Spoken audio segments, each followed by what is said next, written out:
ولا تموتن إلا وأنتم مسلمون. وقال رسول الله صلى الله عليه وآله وصحبه وسلم في حديثه: من سلك طريقا يلتمس فيه علما سهل الله له طريقا إلى الجنة، أو كما قال رسول الله صلى الله عليه وآله وصحبه وسلم. Alhamdulillah, pertama dan selamanya, bila sama-sama kita merafakkan setinggi-tinggi kesyukuran kepada Allah SWT atas nikmat kehidupan yang berterusan hingga saat ini, ditambah dengan keberadaan kita di dalam Sya'ban yang tinggal hanya beberapa hari lagi kita nak menuju Ramadan Allah Subhanahu Wa Taala. Moga-moga kita antara insan hamba Allah Subhanahu Wa Taala yang dipertemukan dengan Ramadan pada tahun 1444 Hijriah ini bersamaan dengan 2023. Dan seperti mana doa yang senantiasa kita minta, walaupun tadi tidak kedengaran Imam Otai kita membaca Balighna Ramadan, kan? Itu antara doa yang sering dibaca oleh para a'imah, para imam-imam kita, dengan ungkapan daripada Rejab, Sya'ban dan Ramadan. Walaupun diperbahaskan oleh para ulama, dia bukan maksud daripada baginda Nabi sallallahu alaihi wasallam. Itu kita terima, dan memang kita mengakui dan menerima dengan sebenar-benar keadaan. Tetapi bila kita katakan walaupun tidak maksud daripada baginda Rasul sallallahu alaihi wasallam, tapi kita mengambil ibrah pengajaran yang tersurat dan tersirat di dalam beberapa peristiwa, iaitu jika kita memohon keberkatan pada Rajab, maka Rajab itu adalah disebut bulan baginda Nabi sallallahu alaihi wasallam kerana peristiwa Isra wal Mi'raj. Dan kenapa Nabi diperjalankan oleh Allah Subhanahu Wa Taala untuk menghiburkan hati baginda setelah kewafatan atau kematian Sayyidatina Khadijah binti Khuwailid, isteri baginda Rasul sallallahu alaihi wasallam. Maka di dalam peristiwa itu ada dua jaulah ataupun disebutkan rihlah ardiyah, dan yang kedua rihlah samawiyah, iaitu perjalanan darat dan perjalanan langit. Bukan Nabi berjalan, tapi Nabi diperjalankan. Siapa yang memperjalankan? Allah. Dan yang kedua, kita minta dengan Rabbul Jalil Allah Subhanahu Wa Taala setelah keberkatan Rajab dan apa? Barik lana fi Rajab wa Sya'ban. Kan? Kenapa kita mohon keberkatan pada Sya'ban? Iaitu yang terkandung keberkatan yang disebut Lailatul Nisfu min Sya'ban. Di dalam Sya'ban itu ada malam yang teramat istimewa untuk kita umat Muhammad sallallahu alaihi wasallam. Tidak ada pada umat yang lain, yang disebut Lailatul Nisfu min Sya'ban, iaitu malam 15 Sya'ban. Ini disebut jelas oleh baginda Nabi sallallahu alaihi wasallam. Kenapa? Nabi mengampun seluruh dosa para hambanya. Yaghfiru li jami'i khalqihi. Allah Subhanahu Wa Taala pasti akan mengampun dosa seluruh para hambanya, illa li musyrikin aw musahin. Apa maksud dia? Kecuali orang-orang yang menyekutukannya dan orang yang sering bertelagah, bergaduh, bercakaran di dalam kehidupan. Ini jelas yang disebut. Dan maka kadang-kadang di situ pun berlaku juga pertelagahan kita. Ada orang nak mari baca Yasin 3 kali. Kadang-kadang kita, Allah, kita mari nak baca Yasin, tiba-tiba suruh buat kuliah. Tu, kan? Tapi bawa ni baca Yasin tadi. Alhamdulillah, tak apalah, kan? Tapi kadang-kadang kan, itu dah kita kata disepakati. Sebab dalam apa dia kita panggil yang disebut oleh dalam qawaidul fiqhiyah, kan, kaedah fiqh, kan, ada juga disebut al-adat muhkamah. Adat sesuatu tempat itu boleh menjadi kelaziman di dalam pelaksanaan. Maka sebab itulah kadang-kadang kalau kita tengok di dalam pahaman yang bercanggah dengan pahaman kita Ahli Sunnah wal Jamaah, yang sering diperdebatkan dan juga diperkatakan dan berlakulah di merata tempat. Kan? Seperti mana kita kata baca Yasin 3 kali dalam bulan Syaban, kan? Seperti mana kita tahlil, seperti mana kita apa dia? Tak apa. Seperti mana kita tahlil, seperti mana kita talqin, kan? Itu menjadi perdebatan di kalangan masyarakat. Kan? Sedangkan di dalam pemahaman atau pemahaman kita Ahlussunnah wal Jamaah, kan, telah dibahagikan kepada 2 keadaan yang disebut, kan, di dalam pemahaman kita, iaitu suatu benda yang disebut ada 2, kan, yang disebut bid'atul hasanah dengan dhalal, kan, kita terimalah, kan, dan kita tetap tidak meletakkan dia itu suatu kewajipan. Jika macam contoh baca Yasin malam Jumaat, kan, satu ketetapan yang lebih aula, lebih afdal daripada Yasin apa dia? Surah Al-Kahfi. Itu secara jelas. Tapi mungkin kita kata kalau buat di sini dengan panjangnya, dengan lamanya, kan, maka kita baca Yasin sebagai perkara yang ringan, tidak nak diberati. Jika berat kadang-kadang, yalah aku mari baca surah Kahfi, aku nak bagi Yasin, kan. Jadi orang mula meminggirkan. Itu difikirkan oleh para ulama kita, kan. Macam juga kita kata selepas sembahyang, kan, kalaulah kita kata tak payahlah Nabi pun tak zikir. Nabi tak zikir tak apalah, dia Nabi, kan. Dia taqarrub ila Allah, dia memang hampir dengan Allah. Kita cubalah kita kata Assalamualaikum warahmatullahi, Assalamualaikum warahmatullahi. Dia agak-agak abang zikir, senyum, tak ada redha, kan.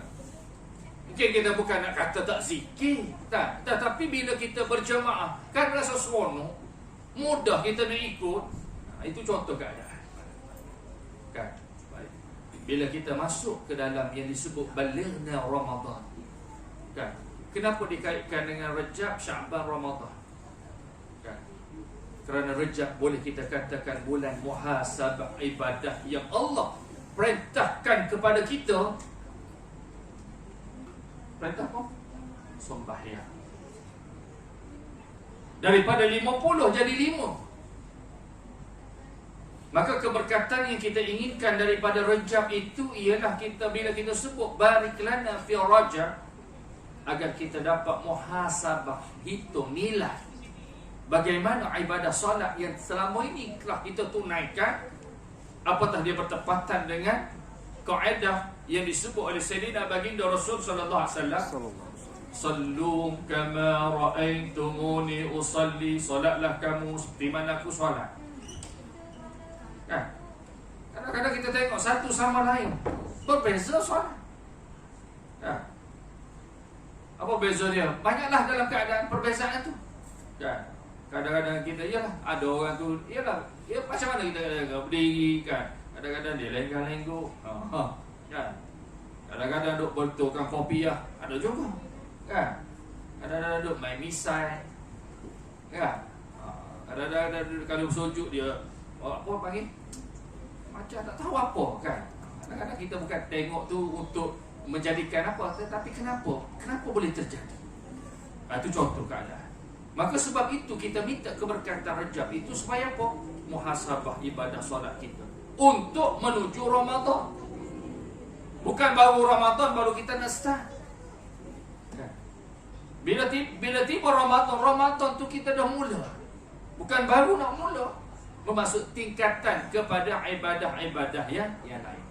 Seperti mana kita dengar hadis yang masyhur, Nabi sallallahu alaihi wasallam ni merupakan seorang yang dermawan. Dan Nabi teramat dermawan bila mana Nabi berada dalam bulan Ramadan. Itu contoh. Kan? Kalaulah kita sebelum Ramadan, kan, kita semayang biasa-biasa, apakah mungkin masuk Ramadan kita dapat semayang luar biasa? Boleh tak? Agak ibu, boleh tak ibu? Boleh tak ibu? Tak boleh. Confirm punya tak boleh. Kan? Mesti boleh Ustaz. Tahu, kan? Saya yakin. Kan? Sebab ibadah yang menjadi kelaziman yang disebutkan. Kenapa? Bagaimana yang disebut oleh Sayyidina Baginda Nabi SAW, lakukanlah ibadah dalam diri dan kehidupan kita sekalipun sedikit. Apa maksud sedikit itu? Ialah sedikit, jangan dia selama mana itu berada dalam keadaan yang sedikit, tapi mesti ada peningkatan. Kerana apa? Kerana kita merujuk kepada diri kita, insan yang nak menjadi muttaqin terhadap Allah Subhanahu wa taala. Bagaimana jalan sebagai seorang yang bertakwa kepada Allah Subhanahu wa taala. Maka Allah Subhanahu wa taala telah menggarapkan di dalam diri manusia. Dan untuk mencapai muttaqin terhadap Allah Subhanahu wa taala, mestilah bidayah dia sebagai seorang muslim. Inilah mudah. Apakah seorang yang ghair muslim dia akan mendapat muttaqin di sisi Allah? Confirm tak? La budda abadan selamanya dia tidak akan mencapai maka takwa kepada Allah. Kan? Dan nak mencapai takwa mestilah bidayah sebagai seorang yang muslim. Apa maksud muslim? Ialah seorang yang sentiasa tunduk, patuh, taat kepada Allah Subhanahu wa taala melalui pesuruh Allah Subhanahu wa taala, iaitu Sayyidina Baginda Rasul sallallahu alaihi wasallam. Baik. Kan? Dan tanda ke orang sebagai seorang Islam dan mengamalkan amalan-amalan Islam, barulah dia naik pada tingkatan mukmin. Kan? Iaitu menerima Islam secara menyeluruh dan menerima rukun iman yang 6 terhadap Allah, malaikat, Rasul, kitab, hari akhirat. Apa lagi? Qada dan qadar Allah Subhanahu wa taala yang disebut khair atau syarr, baik ataupun sebalik. Dan dibahaskan pula oleh para ulama apa itu mukmin, orang yang beriman. Bagaimana ciri manusia beriman? Kerana apa? Kerana iman ini terkait dengan Ramadan. Iman ini terkait rapat dengan Ramadan. Hadis bidayah senantiasa kita dengar. Bila tiba saja Ramadan, man shama Ramadana imanan, barang siapa yang berpuasa Ramadan dengan penuh keimanan, wahtisaban, dengan penuh pengharapan, maka Nabi letak syarat untuk kita mendapat keampunan di sisi Allah, ialah iman dengan penuh pengharapan. Maka dikaitkan pertama iman. Maka benar di dalam tadi arkan iman, rukun iman. Maka apa yang disebut iman dalam konsep kehidupan kita? Maka iman itu hendaklah kita ikrar bil lisan, tasdiq bil qalbi, wa a'malu bil arkan. Takrif iman ialah menyebut sesuatu dengan lidah, membenarkan sebutan itu di hati sanubari kita manusia, dan mengamalkan dengan rukun-rukunnya. Ya, kita dah sebut Allahu Akbar, Allah Maha Besar. Bagaimana nak meletakkan besarnya Allah Subhanahu wa taala? Kita ni kerdil, maka segala sesuatu kita minta dengan Allah, bukan dengan manusia. Kan? Ud'uni astajib lakum, mintalah dengan aku, nescaya akan kukabulkan. Kan? Sejauh mana keimanan kita terhadap Allah atas permintaan kita, minta. Kan? Kita pun rasa banyak kali orang dah pun minta, tapi Allah tak pernah beri. Contoh kita rasa, kenapa Allah tak beri kepada kita? Pernah kita huraikan, pernah kita muhasabahkan kenapa keadaan itu terjadi dalam diri dan kehidupan kita. Kan? Mungkin kerana apa? Kerana kita hanya sebut tetapi kita tidak benarkan di hati. Maksudnya hati kita ni tak konsisten. Sebab itu yang disebut iman selain daripada penarifan iman tadi, maka ulama membicarakan iman dalam diri satu tubuh manusia terbahagi kepada dua. Kan? Sama ada iman itu bertambah atau berkurang. Kan? Bila dibahaskan ulama, bila disebut iman itu yazid wa yanqus, bertambah dan berkurang. Kenapa iman seseorang itu boleh bertambah? Kan? Maka kata para ulama, bitta'ah, dengan sebab ketaatan. Kenapa iman itu berkurang? Dengan sebab bil ma'asi, dengan sebab kemaksiatan kita terhadap Allah Subhanahu wa taala. Maka Allah datangkan Ramadan nak memberi suatu tempoh supaya hamba-Nya berada dalam keimanan yang benar-benar. Kerana apa? Kan? Kerana Allah menjanjikan di dalam Ramadan ini. Apa yang Allah janjikan kepada kita hamba-Nya di dalam Ramadan ini? Pertama, tidak lain dan tidak bukan siam, puasa. Bila sebut Ramadan, puasa. Jangan bila sebut Ramadan, bazar. Kan bila sebut Ramadan je, tak malu. Kan? Kata buah macam-macam kan. Ingat macam-macam. Macam-macam lah makanan kan. Bukan ingat bazar. Kan? Bukan tak boleh ingat, boleh kan. Kita nak cari rezeki, tetapi jangan sampai rezeki yang kita cari menjadi bahana terhadap kehidupan kita. Kan? Bila kita sebut saja Ramadan, kita gambarkan ataupun kita ada dalam pengetahuan kita syurga. Itulah yang ada Ramadan. Kan? Sebab itu Nabi mengajar Sayyidatina Aisyah radhiyallahu anha, bila tiba saja Ramadan, mohonlah kehadrat Allah, mintalah dengan Allah. Apa dia? As'aluka ridhakal jannah wa a'udzu bika minan nar. Allahumma innaka 'afuwun tuhibbul 'afwa fa'fu anni. Itu doa kita dalam mufrad, doa sendiri. Kan? Tapi dalam bab doa ni kita kena cool. Apakah salah kita berdoa dalam keadaan jamak walaupun kita dalam keadaan sendirian? Salah ke betul? Bang, salah ke betul? Payah Ustaz nak jawab. Kan? Jawab antara salah betul je. Saya tak denda pun. Kan? Salah ke betul? Betul, tak ada salah. Yang salah bila kita jadi imam doa mufrad. Itu salah. Tapi salah itu tidak sampai batal akidah kita ataupun berdosa.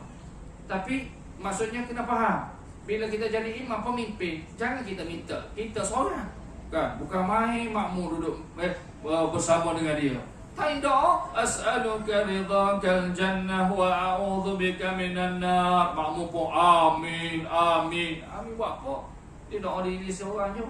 Kan? Itu contoh. Di sudut domen, kan? Tapi bila saat, maksudnya saya contoh yang saya nak masukkan, bila saat kita sendirian, maka kita dalam diri kita kosong, ataupun ialah kita meniatkan niat. Sebab kalau kita doa, saya contoh, saya doa, saya doa nas'aluka, saya sudah pasti saya akan kosongkan buat siapa? Diri isteri saya, diri anak-anak saya, diri sahabat-sahabat saya, diri ahli keluarga saya, diri sesiapa yang sentiasa bersama saya semasa dunia. Nampak tak? Ini maksudnya manusia yang tak rugi. Ya, dalam bab hidup dunia nak untung, tapi dalam bab doa kita tak nak ambil peluang untung. Ya, itu contoh. Mudah tak? Mudah, tapi jika kita gagal menghayati, dia berlalu dengan begitu saja.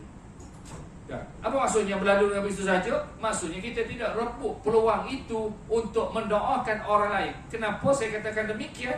Bila sebut saja Ramadan, di dalam hadis yang masyhur Nabi sebut, jisaat kita berdoakan tanpa pengetahuan orang lain atau saudara kita atau insan yang kita cintai atau sesiapa saja, maka Allah utuskan malaikat untuk mendoakan keadaan yang sama dengan sabda yang disebut oleh Sayyidina baginda Nabi sallallahu alaihi wasallam, walaka bimithli, begitu juga bagi engkau. Mudahkan hidup. Apa tak? Apa kita nak geluh besar? Itu contoh. Maka kita akan dapat atas apa yang kita minta. Sama ada cepat atau lambat, bukan kerja kita. Kerja kita minta. Jangan rasa jemu, jangan rasa letih. Tapi janganlah kita memaksa, ya Allah, cepat ya Allah, cepat ya Allah, ya Allah cepat. Bukan hak kita. Kan? Tengok dalam bab doa juga kena ada adab-adab dia.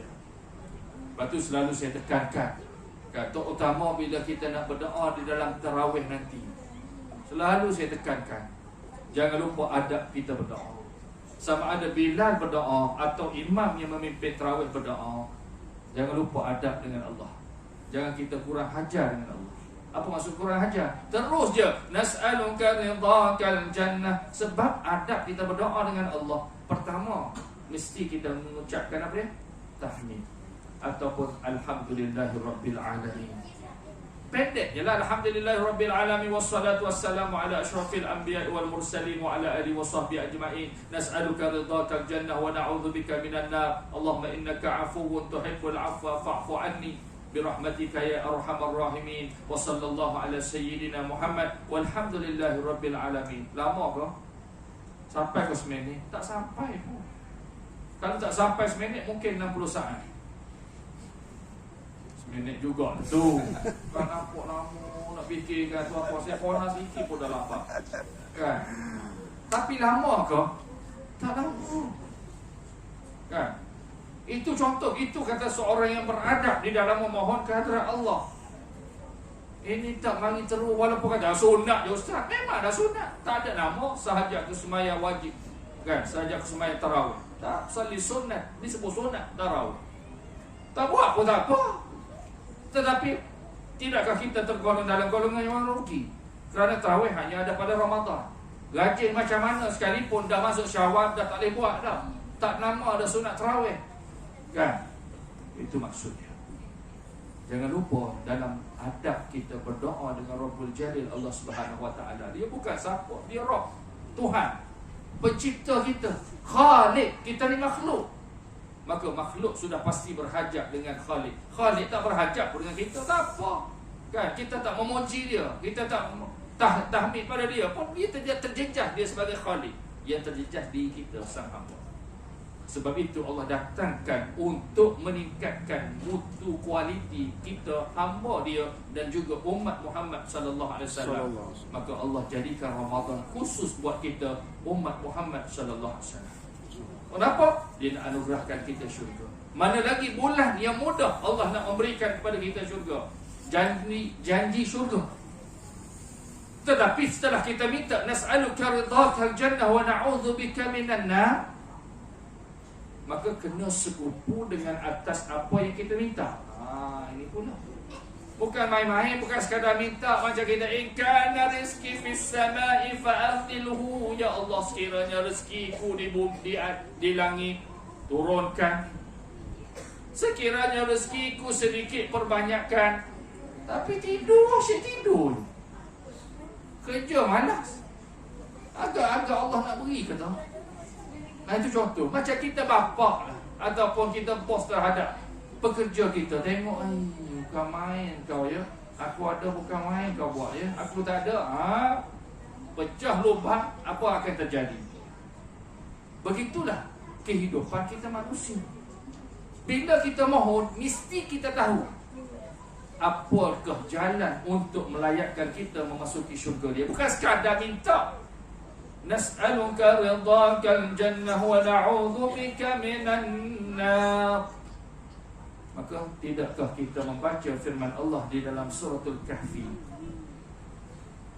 di dalam ayat penghujung, beberapa ayat penghujung, kata Allah, innal ladzina amanu wa 'amilus solihati kanat lahum jannatul firdausi nuzula.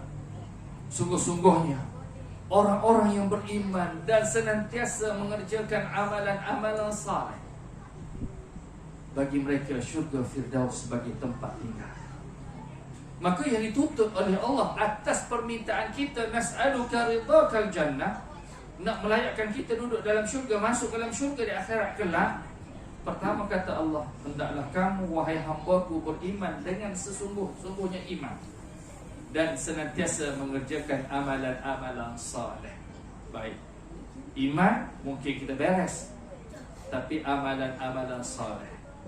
Dengar tuan-tuan dan puan-puan, ini bukan setakat tuan-puan, ibu ayah yang saya kasihi, bahkan peringatan buat diri saya. Bila terkait dengan wa'amilus solihat, jamak daripada amalun, satu amal. Bila Allah sebut wa'amilu, bermaksud pelbagai amalan-amalan soleh bersifat mustamirah ataupun konsisten. Bukan hanya kita mari ibadah di dalam bulan Ramadan, habis Ramadan hilang. Sebelum Ramadan pun tak ada, ada Ramadan baru muncul. sama juga keadaan. Sebab itu disebut, bila disebut Ramadan sebagai apa? Bulan peningkatan. Bukan baru nak start semayang, bukan baru nak start taubat pada Allah, bukan baru nak start istighfar pada Allah, bukan baru nak start tilawatul Quran, bukan baru nak start ingat zikir sebut Allah. Ramadan itu kita tingkatkan. Itu yang sebenar-sebenarnya, kan? Tapi bila kita bayar Ramadan, awal Ramadan, kan, kita baca Quran, semangat. Mungkin semangat awal Ramadan, kan? Mungkin sampai 5 Ramadan, alamak, penat dah 5 juzuk, dah sehari 1 juzuk, kan? Ada lagi 25 hari, alamak, rest dah dulu sehari. Rest dulu sehari. Tertinggal ada sehari 1 juzuk Al-Quran, kan? Muka mari pula esok baca lagi 1 juzuk, kan? Penat pula esok lusa, kan? Rest dah dulu, nanti baca sekaligus 2 juzuk. Boleh tak?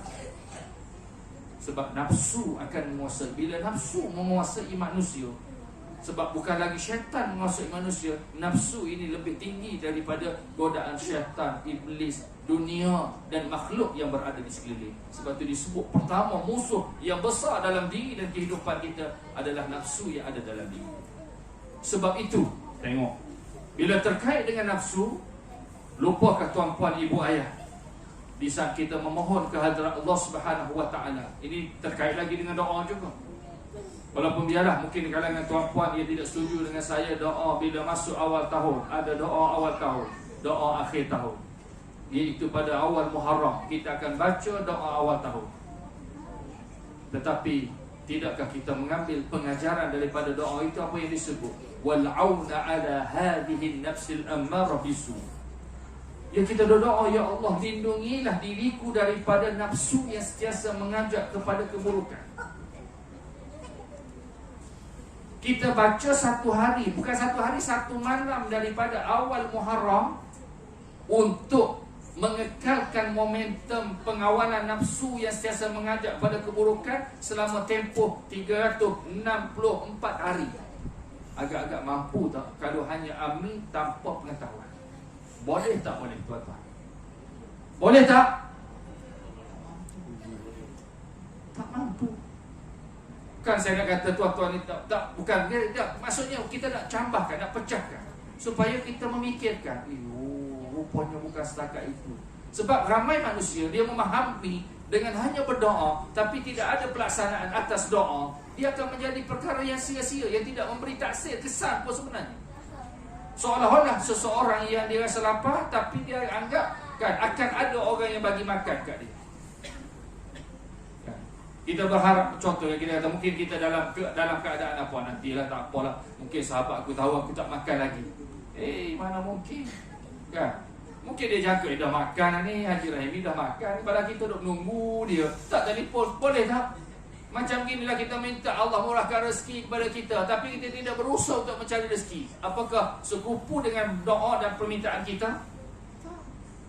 Kita minta rezeki yang banyak, rezeki yang murah dan sebagainya, maka usaha kita itulah yang menyebabkan kita memperolehi keadaan itu. Sebab itu bila Sayyidatina Aisyah radhiyallahu anha, kan, bila disebut tentang Allahumma innaka afuwun tuhibbul afwa fa'fu anni, yang ditanyakan oleh Sayyidina baginda Nabi sallallahu alaihi wasallam, ya Rasulullah, jika aku dianugerahkan al-qadar Allah. Al-qadar itu apa maksudnya? Malam yang terlebih baik daripada 1000 bulan. Kan, kebanyakan orang menafsirkan bila disebut Lailatul Qadri khairum, malam Al-Qadar itu terlebih baik atau lebih baik daripada 1000 bulan. Dia umpamakan 1000 bulan ini umpama dengan tahun 83 tahun. Ada sebut 84 tahun. Tapi saya bukan keadaan begitu, kan? Tetapi itu basic dia, supaya kita banyak. Tapi saya memahami dia lebih khairun bila disebut Lailatul Qadri khairun, malam Al-Qadar terlebih baik daripada 1000 bulan. Maksud tu basic ukuran dia 1000. Mungkin boleh jadi 2000, mungkin boleh jadi 3000. Ini terhadap siapa? Sebab itu Nabi sebut dalam hadis kursinya, bila Allah menyatakan illa sawm li wa ana ajzi bi. Lain-lain semua itu ada dah darajat-darajat dia. Sembahyang kita tahu, bila sembahyang berjemaah, Nabi sebut salatul jamaah tafaddal min salatul fazl bi 27 darajah. Sembahyang berjemaah itu doa doa apa? Doa makan. Doa makan. doa makan. Kau ingat makan je. Siapa ingat? Berhenti kat mana tadi? Doa ke apa tadi? Kena tengok video balik. Siapa ingat? Tunggu dulu. Apa? Tak ingat? Apa dah tadi saya pun dah lupa dah tengok temen tadi. Nak kena tengok video. Baca WhatsApp. Apa apa betul. Terima kasih. Kan? Dikala aku dah sebut contoh ni, sebut kata bukan contoh lah kan, kalau lah umatku tahu apa yang ada pada Ramadan, nescaya dia mengharapkan sepanjang tahun tu Ramadan. Kerana apa? Pertama disebut ad-da'wat mustajabah. Betul lah, doa itu istijabah, bukan doa makan. Doa dia termasuk juga doa makan juga, betul itu juga kan. Nanti bukan makan kita baca dah doa tu kan. Doa ad-da'wat maksudnya doa-doa. Mintalah apa-apa yang kita nak minta. Kan? Dengan Rabbul Jalil Allah SWT, kerana apa? Mudah diterima. Kenapa mudah diterima? Kerana hati kita dalam keadaan yang kita puas itu kerana Allah. Yang kedua disebut oleh para ulama ialah al-dhunub maghfurah, yakni dosa-dosa kita itu diampunkan oleh Allah. Kan disebut tadi ghufira lahu ma taqaddama min dhanbi. Nescaya Allah akan ampunkan dosa-dosa dia. Itu jaminan, janji Allah. Innahu la yukhliful mi'ad. Kan Allah tidak pernah memungkiri janji dia. Itu yang maksudnya dosa. Kan dia bukan setakat bulan Ramadan kita tahu ghufira lahu ma taqaddama min dhanbi, tetapi ada di dalam Ramadan, iaitu pada malam Lailatul Qadar, di mana doa yang telah saya baca juga, kita baca sentiasa baca, Allahumma innaka afuwun tuhibbul afwa fa'fu anni. Kan? Cuba tuan-tuan balik nanti, kan? Macam study sikit. Kalau saya bagi semua, dia rasa macam mudah, lepas tu kita abaikan. Cuba kita tengok, buat research. Kan? Research tanya para asatizah kita ke yang bagi kuliah dan sebagainya. Kan? Kenapa Nabi tidak menyuruh dan menggalakkan Sayyidatina Aisyah minta keampunan, tapi sebaliknya mintalah kemaafan. Sebab kalau tuan-tuan tengok di dalam Asmaul Husna, nama-nama Allah, pasti ada Allah bersifat dengan pengampun, Allah bersifat dengan pemaaf. Cuba tengok balik nanti. Al-Afu dengan Al-Ghafur pasti ada beza. Ar-Rahmanir Rahim pun ada beza. Takkan Al-Ghafur pengampun, Al-Afu pengampun juga. Tak, Al-Afu pemaaf. Apa beza antara pengampun dan pemaaf? Ya ada search, saya tengok tu akak tu dah suruh cari dalam internet tu. Dah Google tu. Dah Google kan. Pasti ada beza. Sifat Ghafar pengampun, Allah ampunkan dosa, tapi taksir dosa tu kekal.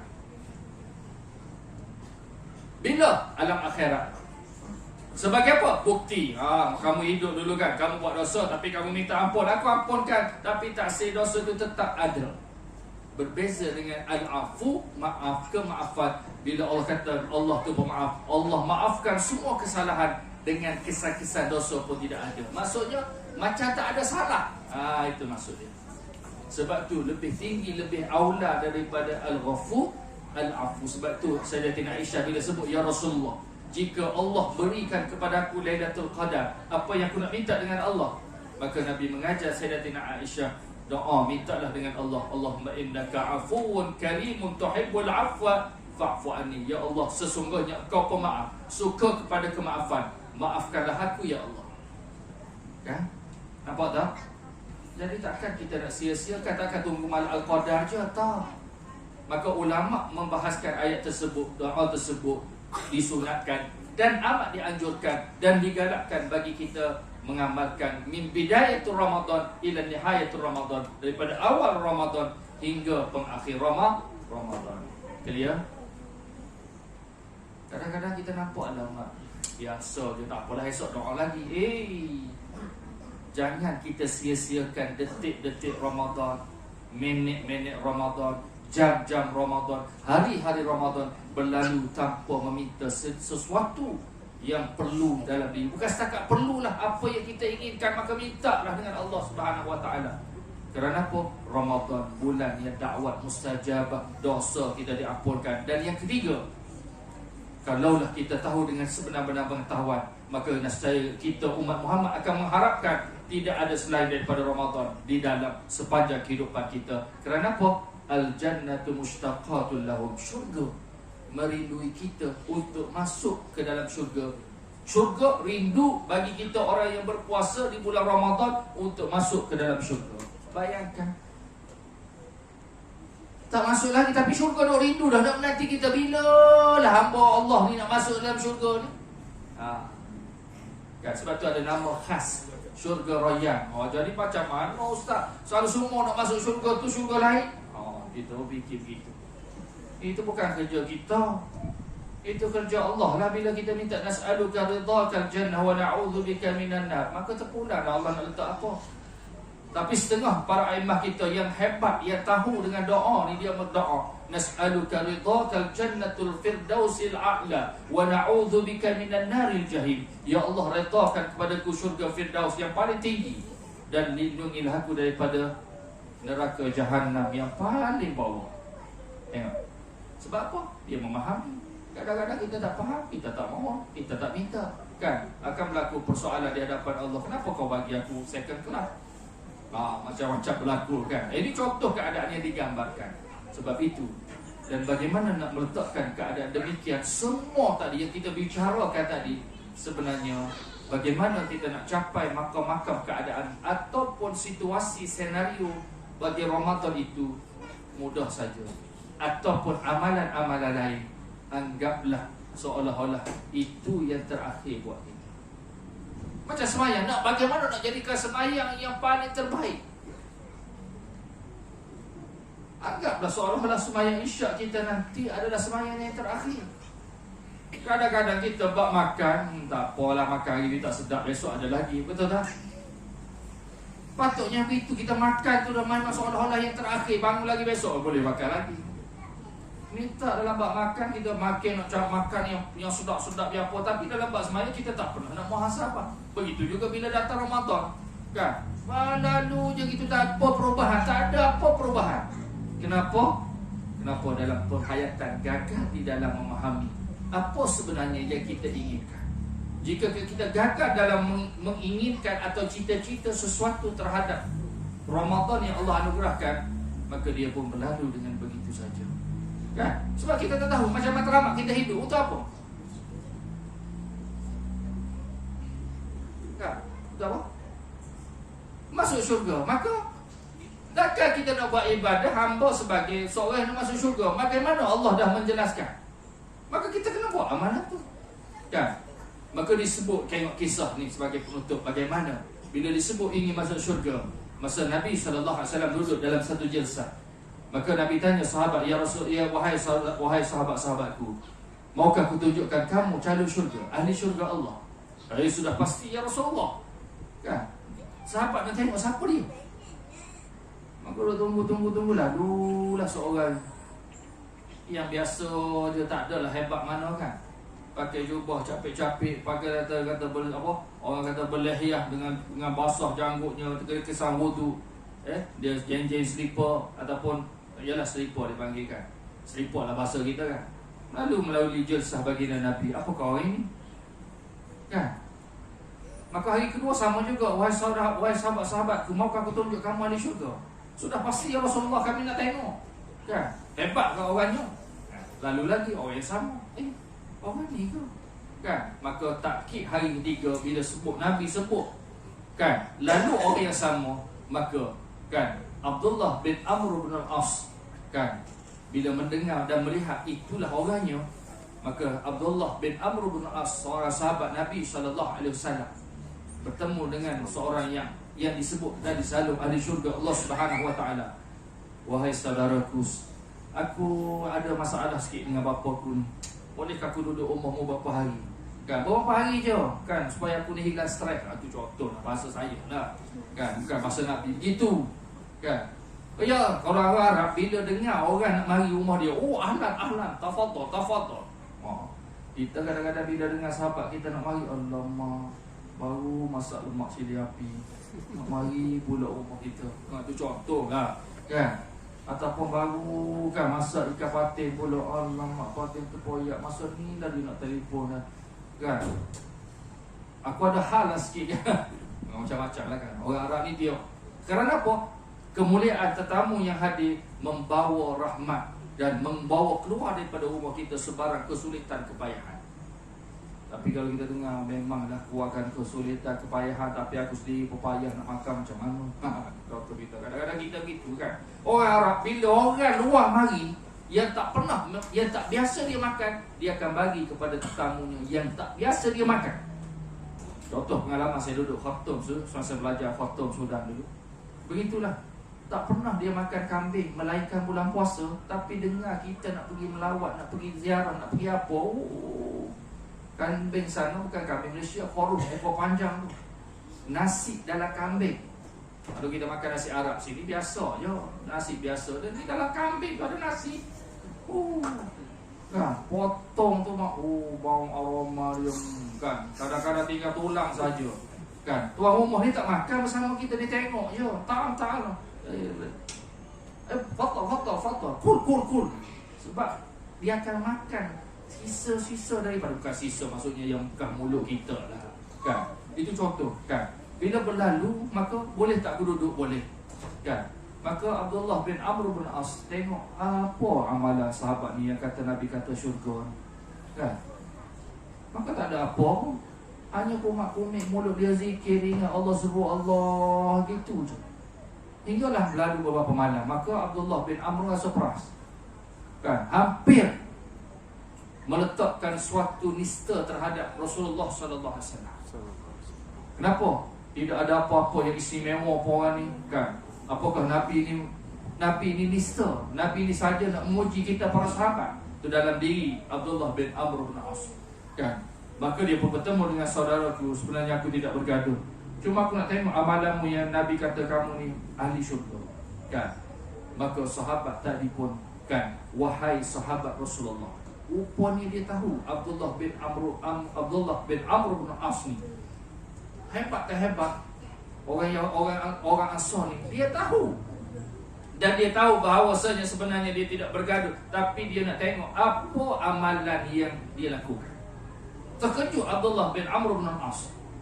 Hebat rupanya orang ni. Kan? Memang kamu tak nampak atas apa yang kamu, melainkan apa yang kamu dengar. Kan?